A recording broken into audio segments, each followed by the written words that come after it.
Hello, and welcome to In the Roud.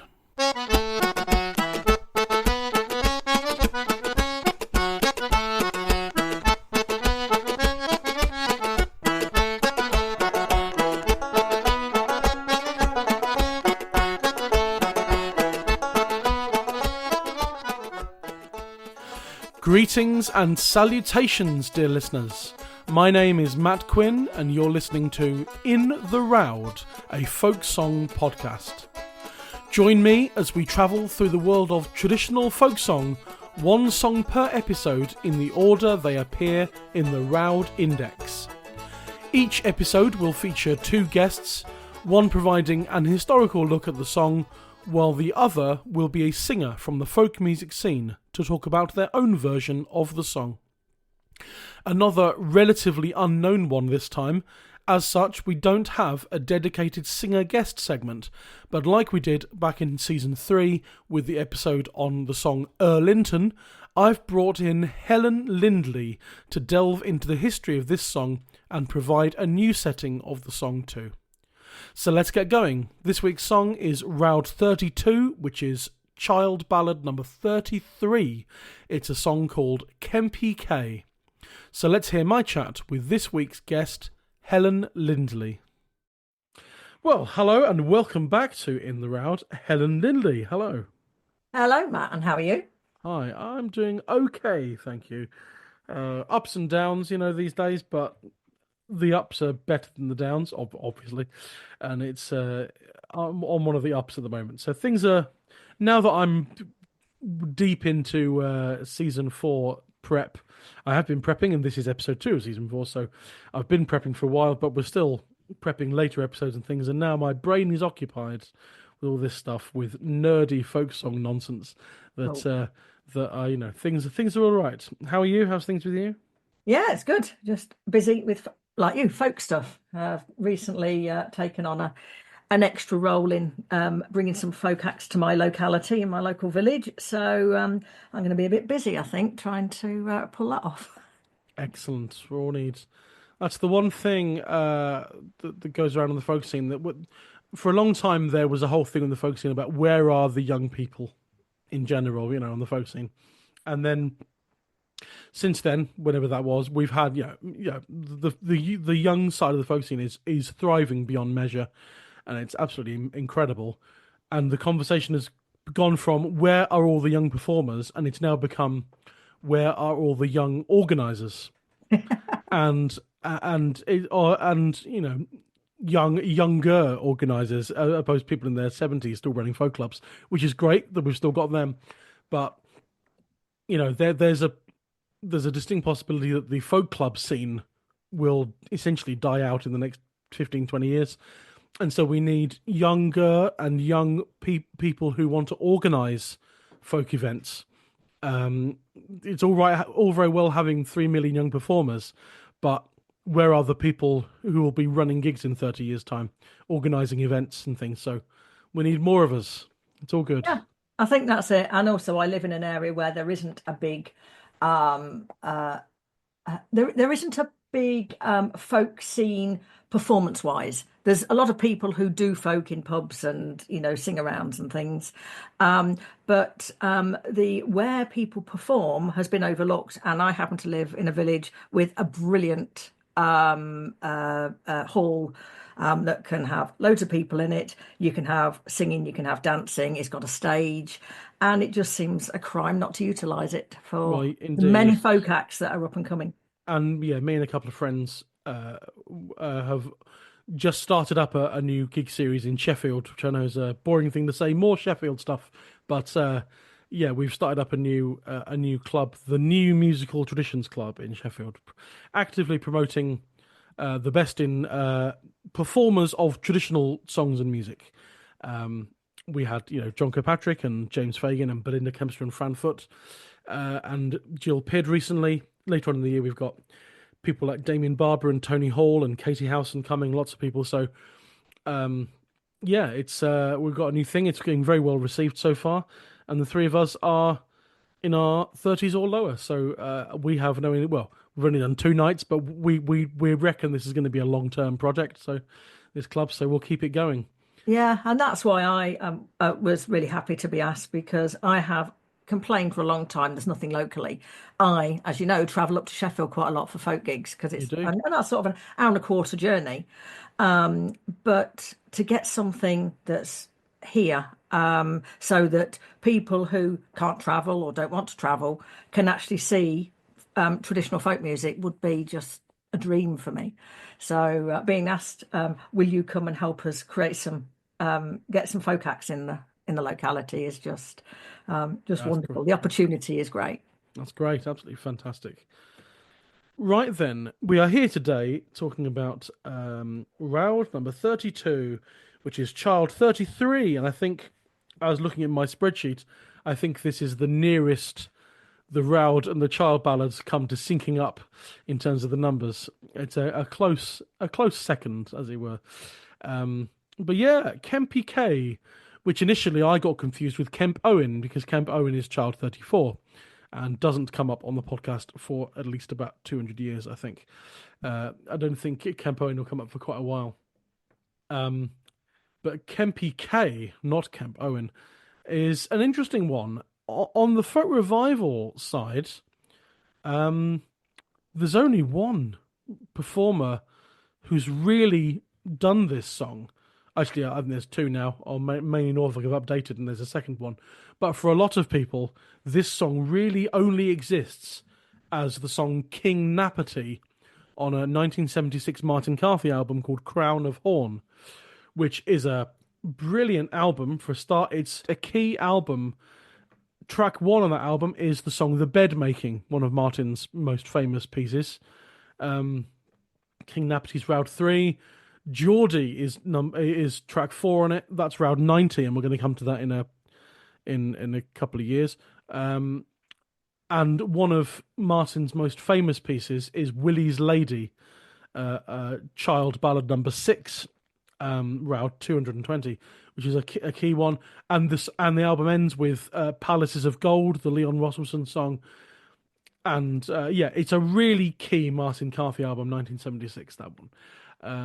And on it, track 3 of side A is King Nappity, which is one of Martin's updating in a way of not updating, but sort of revitalizing an ancient child ballad that no one's really looked at since.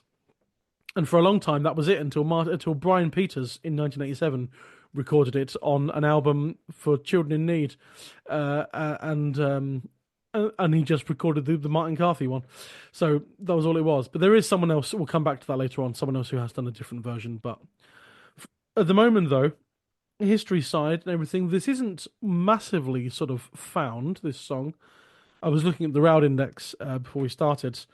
There are 24 entries in the Roud Index. However, in 7 of those are the 7 versions in the child ballads. 2 of those are the 2 tunes in Bronson, the traditional tunes for the child ballads. And one of those is the same. One of those is the tune for one of the ones in the child ballads, and one of them isn't. So that leaves 15, and those 15 are mostly the sources where child got it from.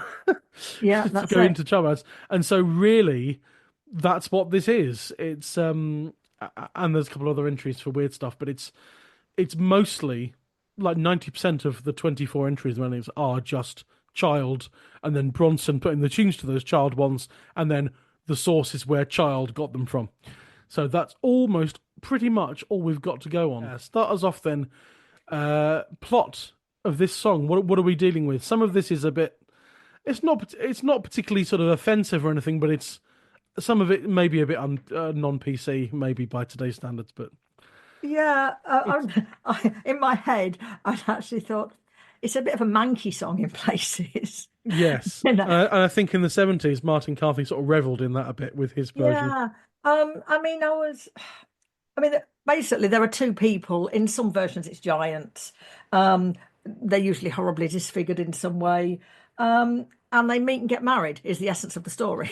Yeah, So it is a really simple story that goes behind the song. And there's varying versions have varying, rather revolting bits in it, about what they look like or what happened when they kissed. And but if you strip that out, you've got actually quite a nice little, a nice little meeting up song and getting married. It's almost, if you take all the horror bit, the sort of disfiguring stuff out, it's almost like you've got a little nursery rhyme to a certain extent. Well, that does lead into something, doesn't it? Because It there's does. It another does version. indeed. Yeah, because we've got KEMPY K, the sort of the two versions in Bronson, for example, are the traditional tunes, the child ballads. So yeah, there are two tunes for this child ballad in Bronson's traditional tunes for the child ballads. One of which is KEMPY Kane from the Motherwell's minstrelsy, ancient and modern, 1827, I think, and Yeah. that's version C in Child.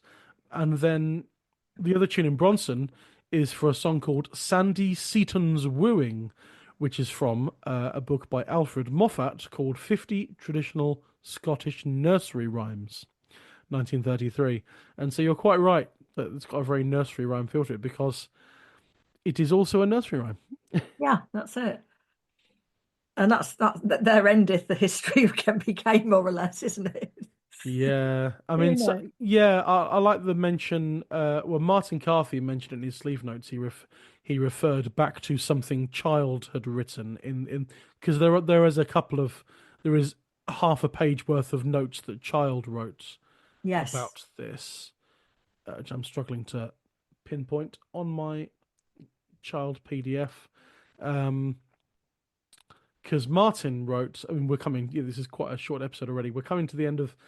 Martin wrote. Oh, because Child mentions Sharp, and obviously this isn't Cecil Sharp. This is C.K. Sharp, who had a ballad book in 1823, and Martin Carthy wrote. It seems that 50 to 100 years ago, there was a tendency among some scholars and others to attribute the exotic in traditional song and balladry to a Scandinavian origin. Alternatively, as many songs as possible, and a few beside, had Arthurian origins postulated for them. And certainly, and he says C.K. Sharp in his ballad book 1823 seems almost to suggest both origins for KEMPY K. Because then, if you look at the quote from Sharp, the other Sharp in Child, it says, "This song, my learned," this is C.K. Sharp, "this song, my learned readers will perceive to be of Scandinavian origin, and that the wooer's name was probably suggested by Sir Kay of the Round Table." Yes. So he's trying to have it both ways there. Yeah, it's a bit tenuous. It's it's one of those things. I mean, I suppose it's like we know with a lot of folk music or a lot of folk song. There are a lot of bases of the same sort of themes. So they're sort of right and wrong, aren't they, at the same time? It's sort of Yeah, these stories that ended up as ballads. There is sort of a common theme within them. But to say that there's a direct link between this one and whatever else they're suggesting, I think it's probably a bit far-fetched. But indeed. but it was all about. I mean, this is the Victorians, and they were very much about making stuff Making it sort of fit, weren't palatable they? to their audience, weren't they? Yeah, yeah. Well, actually, I forgot to ask. Normally, ask this first, or after the plot thing. What's the earliest we can trace this back? Yeah, I mean, I haven't found anything earlier than that, than the 1820s. Um, I mean, I certainly haven't gone And particularly researching all the Scandinavian stuff. no, and that's the Sharp Ballad book, isn't it? Yeah, 1827. that's But right. because then, but that's sort of the earliest version we have in a sense. But then version A in Child is was taken down by Mr. Pitcairn Yeah. and published in Scottish Ballads and Songs 1859. But there's a note there as taken down by Mr. Pitcairn from the singing of his aunt, Mrs. Gamel, who had learnt it in the neighbourhood of Kinnaid in Stirlingshire when a child, or about 1770. So there's a possibility that it goes back at least to 1770 and further, but there's no hard evidence for that. No, that's a bit circumstantial, I think, isn't it? It's one of those things that, um, and I suppose it's the one thing that the way that a lot of these ballads got collected, um, it is, and some of the themes, within many ballads are very similar. So the way they get categorized sometimes means there was probably an earlier version of something else that's very similar.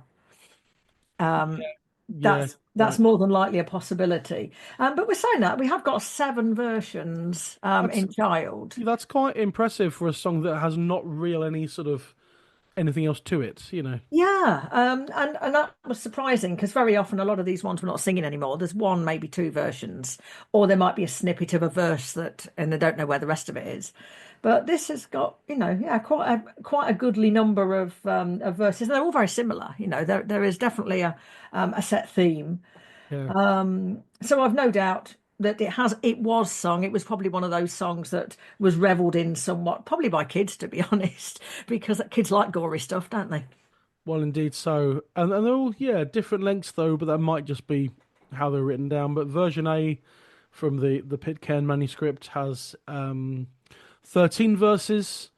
Version B from Kinloch's ballad book has 12 Well, verses. yeah, Version C, one of the two Motherwell manuscript versions, has 10 verses, and the other one has 6 verses.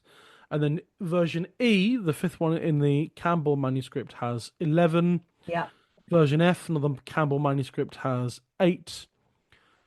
Version G has, and version G, the final one, 14 verses. yeah. That's the longest one, is the G one. That's right. And so yeah, they're all sort of between 10 and 14 verses. So similar length song for you to delve into disgusting descriptions of ugly people. Yes, it's, They that is, do seem to spend an awful long time on that, don't they? yeah. Um, yeah. And I don't know. I mean, as you know, part of the reason I do the folk stuff that I do is to bring something back to be able to be sung. Yeah, So rather than sort of slavishly thinking, oh yeah, well we'll have that as it is and we'll put all the stuff in. If we want it to be sung today, we need to make it so that people would want to sing it today. I mean, I could see that I could probably tweak a version with all the more unpleasant stuff about how ugly people are, but beauty is in the eye of the beholder and all that. Um, so people have got eyes like rotten plums is possibly not it's not very endearing, is it? well, no.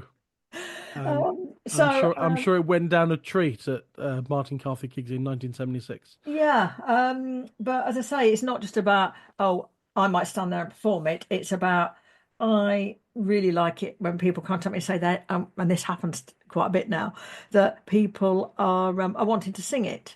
And that to me is why I do it. It's because I want people to be able to sing the song because they might see something in it that they like. Yeah. And of course, people can go back to the original, add the gory details, and if they wish.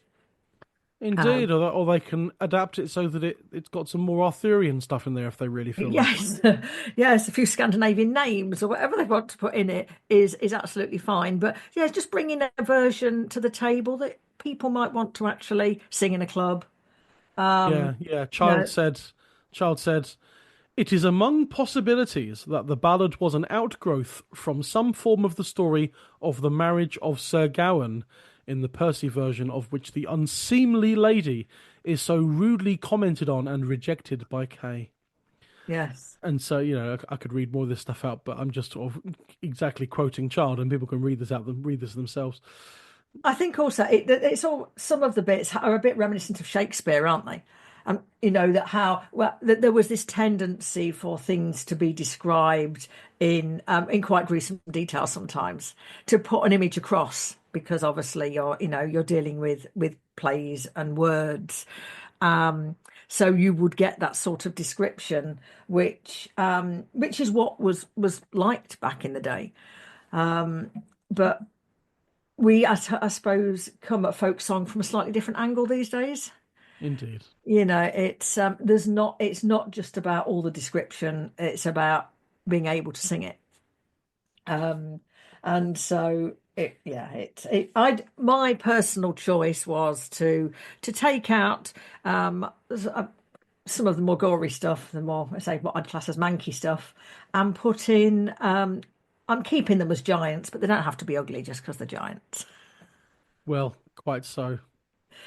So yeah, and so that's how I came at it from really.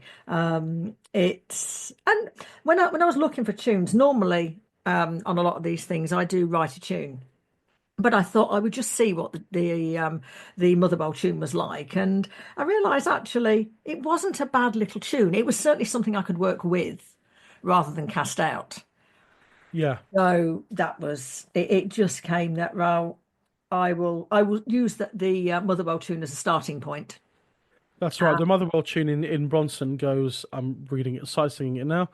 Um, Kempy Kay's a wooing gone, and far yon the sea, and there he met with Dreary Lane, his gay godfather to be, or something like that. A poor sight Yeah, singing on my part, but who lives on Dreary Lane? That's the Muffin Man. Um, yes, that was the uh, first thing that sprung you to know. mind actually. But yeah, so that's part you've based the setting you've done for this on that one, haven't you? That melody. Yeah, I took the first area of the tune, but because it's repeated, when you went through all the verses, it was like that's too much. There's just too much repetition. Yeah, So as I was singing it, and as always happens when I keep singing a song at home until I'm happy with it, it changes. It's almost like the song tells you it wants to change. And so I just put together some a little bit of other stuff, started creeping in, and then I just worked from that point. And then I realised in one of the verses there is a refrain. Now, I think is it version F? I can't remember that. Let's look it up. Yes, in version F there is a refrain. oh, So so there is, or at um, least it's a repetition of a previous line, isn't it? I think, or it's no, it's just these two lines, and so because they're a refrain, I put them in between verses, oh, I and I beg your pardon. Yes, sorry. yeah, Yeah, and bar I are bower you door Bowador? Well, will well, well. yes. So I mean, it's weird, really, because it doesn't make that much sense. But there again, a lot of those little refrains that you get in folk song don't really make sense, and it No, doesn't stop us singing them. no, exactly. So like when you're singing Let Union Be, and the whack follow Walla Walla. Yes, indeed, It really has nothing to do with the song. It's just one of those things that enabled audience participation. absolutely. Um, and that's why we do it, and that's why we add those little refrains in. It's so you might find that people might want to join in between the verses. So if you're singing it in a sing around or in a pub or wherever, you might be able to encourage people to participate. And getting people to participate in singing is a bit of a passion of mine. So Yeah, um, I thought I'm going to put it in because it will get people singing it. that's right. And there's a couple of different names as well. Obviously, Kempy K is the main one. Yeah. Version A in chart is Kempy K. Version 2, the name is Kempy K. In C, it's Kempy K. In D, Okay. we haven't got one for the man, but the woman's name is Jean, Yes. the daughter Jean. But we haven't got, because it starts, the father came unto the door and knocked through the keyhole. He knocked through the keyhole, and there Yes. he saw his daughter Jean sitting on a coal. Mind you, there's asterisks at the front of that one, which so child knows there was That's verse missing before that. stuff. Yeah. Yeah, that's fair enough. And then version E, we've got a different name, Chick Mackin. Yeah. Chick Mackin. So there's that, But we've got Jean again. Yeah. And daughter Jean again. And version F, we've got no names at all. No, I couldn't find any names.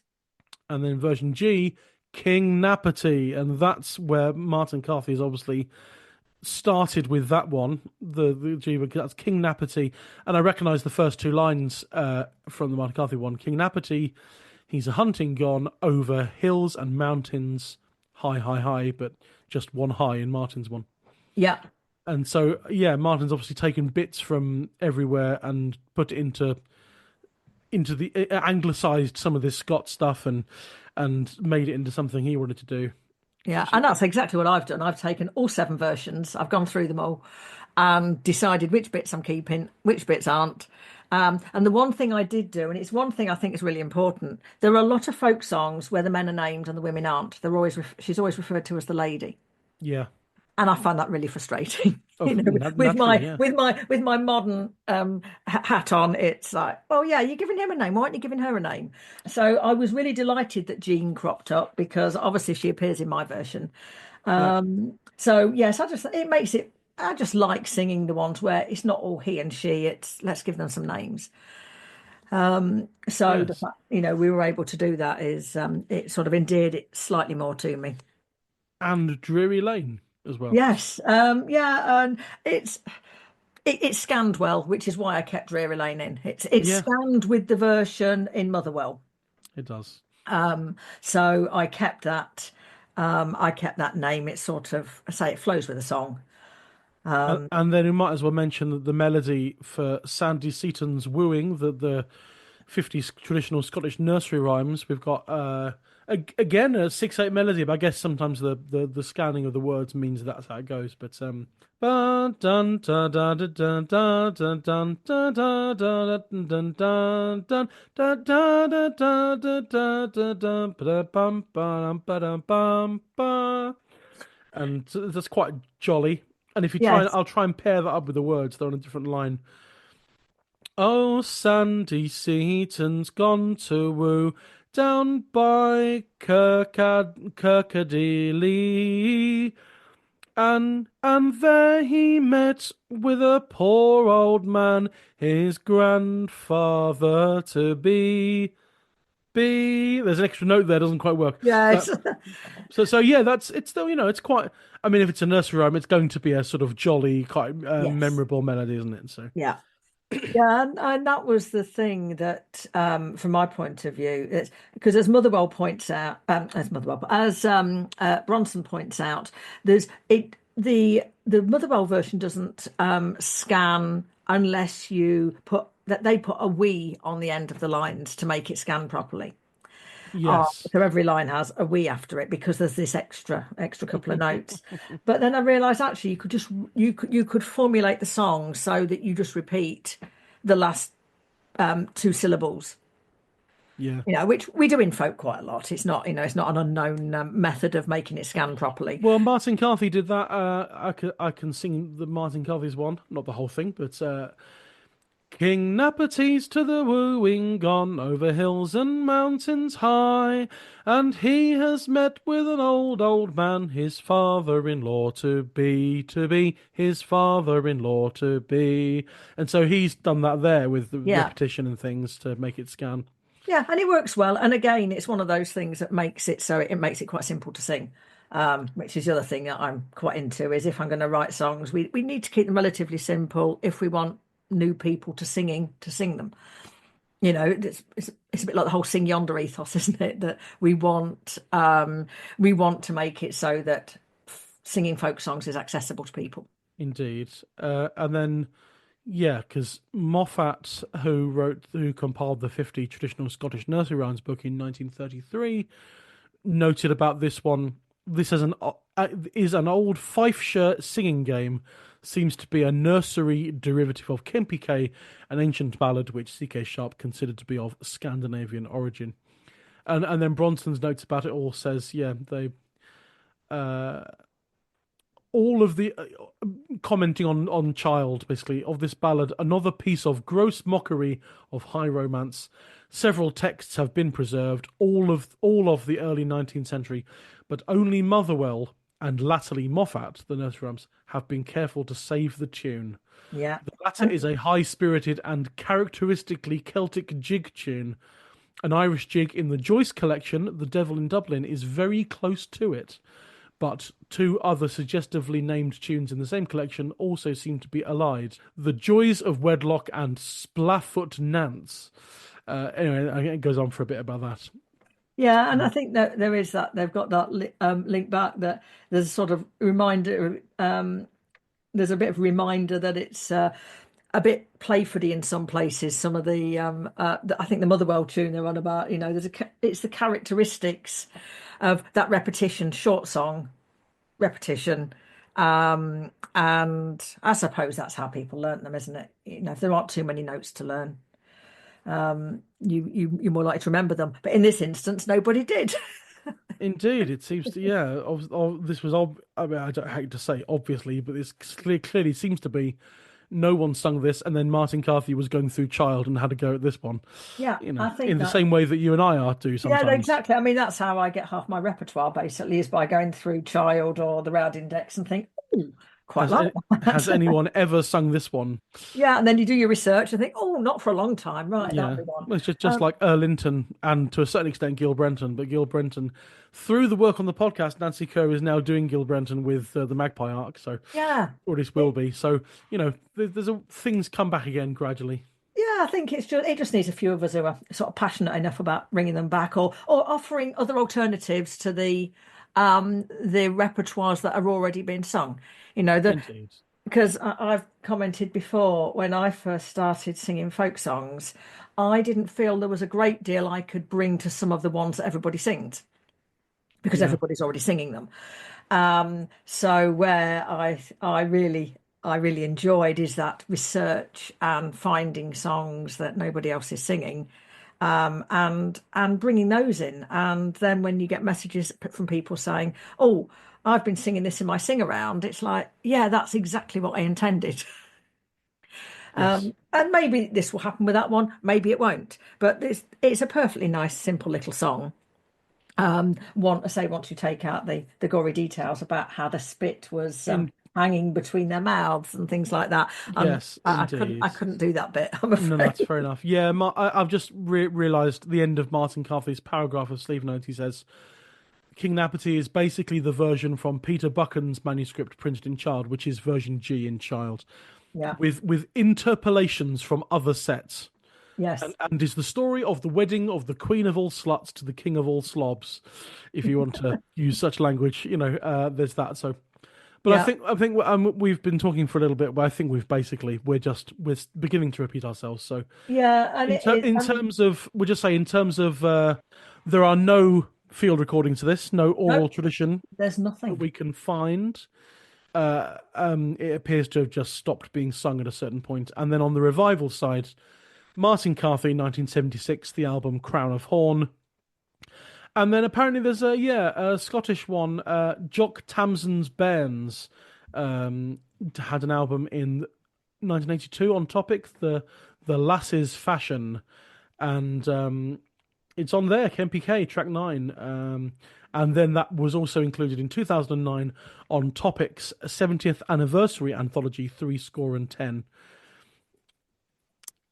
Even they've said versions of this crop up in Sharp's Ballad Book of 1823 and Kinloch's Ballad Book of 1827, and they've said our version contains some of the more unpleasant passages from both.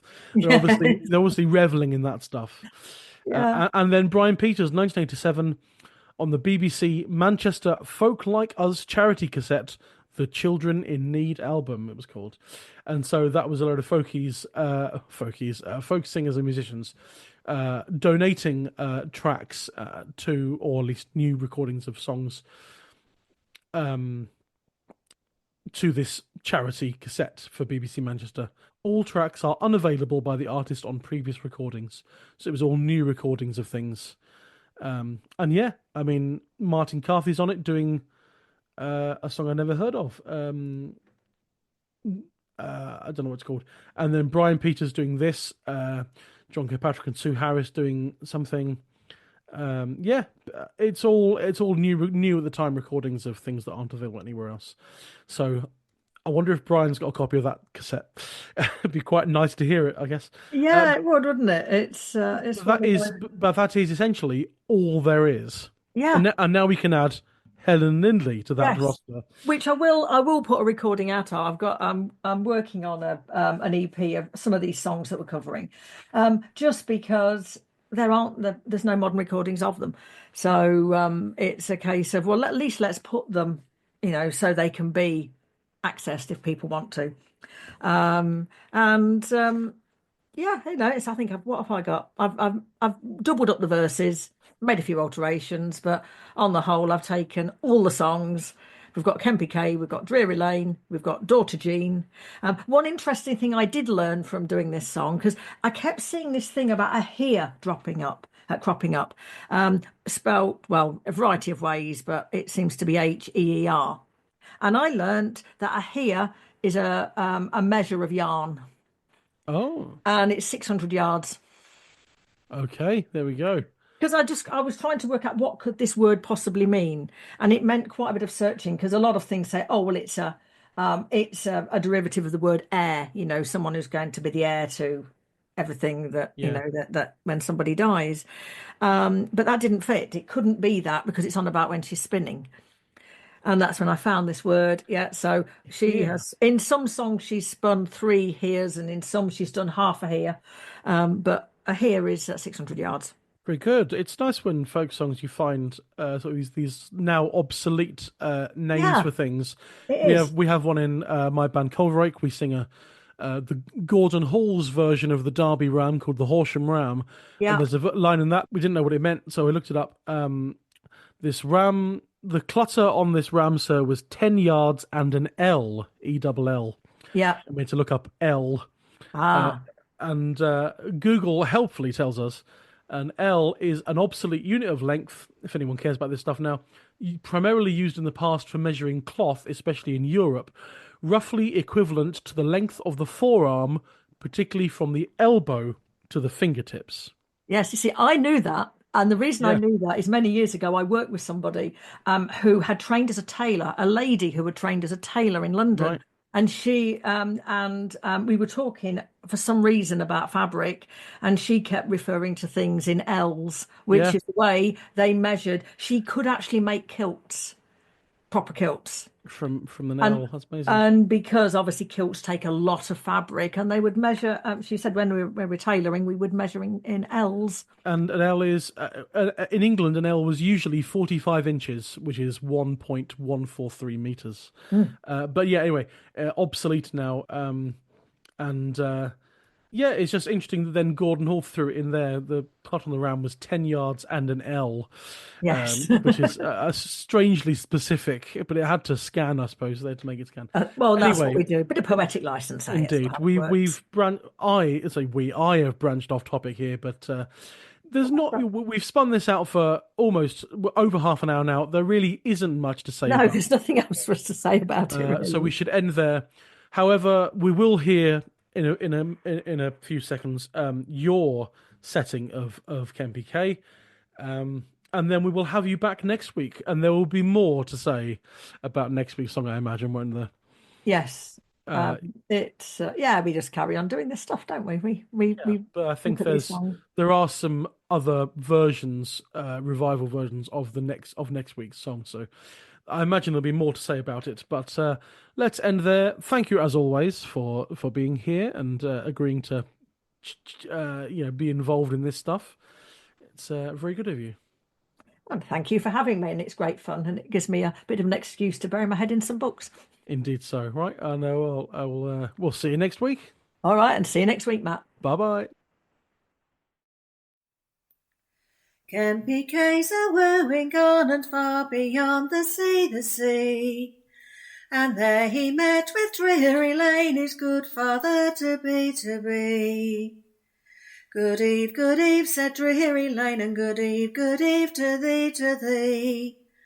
I've come your daughter's love to win, to be a wife to me. And by a bowered or well, and by a bowered or well. My daughter Jean's a thrifty lass who spun 7 years for me. And if it was all counted up for 3, here it would be. Dreary Lane back home he went, said to his daughter dear, so dear, don't you look so pale and wan, your suitor is so near. And by a bower well, well, and by a bower well.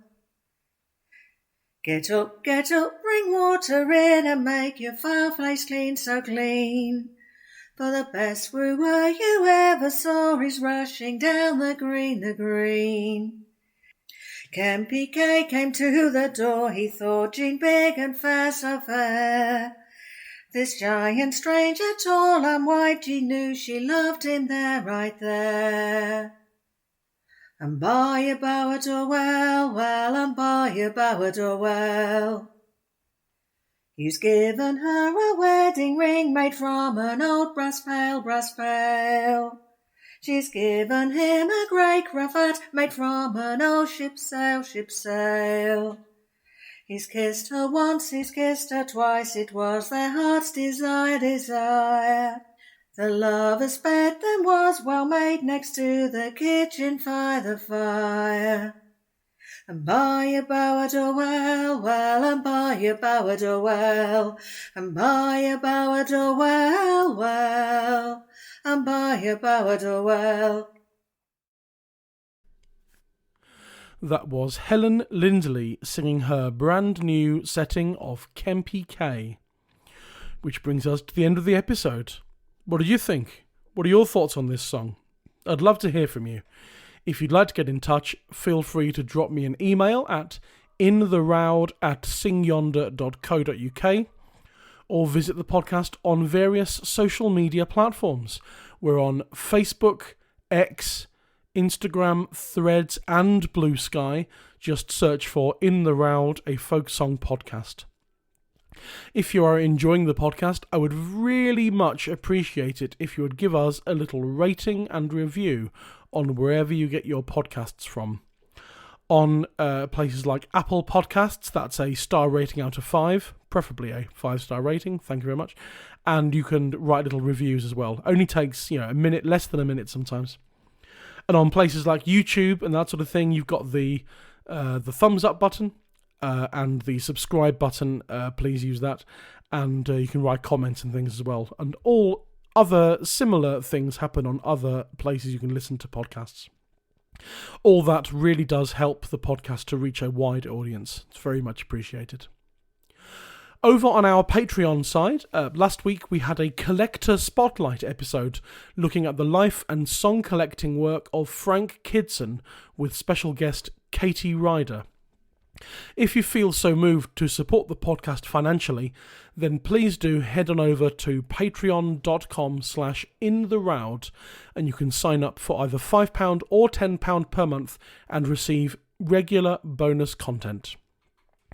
There is no new Patreon episode this week, but next week we're back with the start of our 5th Singer's Choice mini-season. My singer guest for 3 episodes will be previous podcast guest Jess Arrowsmith, and the first song she's chosen is Roud 513, Poor Old Horse. Joining us on the history side will be regular contributor Steve Gardam. Sign up to hear this and more at patreon.com/intheroud. In the Roud is a media partner to Veteran, the traditional music label. Although this week's song does not currently feature on any of their releases, you can find details of their extensive catalogue on their website, veteran.co.uk. One last huge thanks to this week's guest, Helen Lindley. Join me next week for episode 3 of this season. We will be looking at Roud 33, which is Child Ballad 41. That's the song Hind Etin. As with this week's song, it's not a particularly common song, so I'll be joined again by Helen Lindley to dive into the history and subject matter, and she will also do a brand new setting of the song for us as well. Until then, that's it from me. Stay safe, be well, and I'll see you next time in the Roud.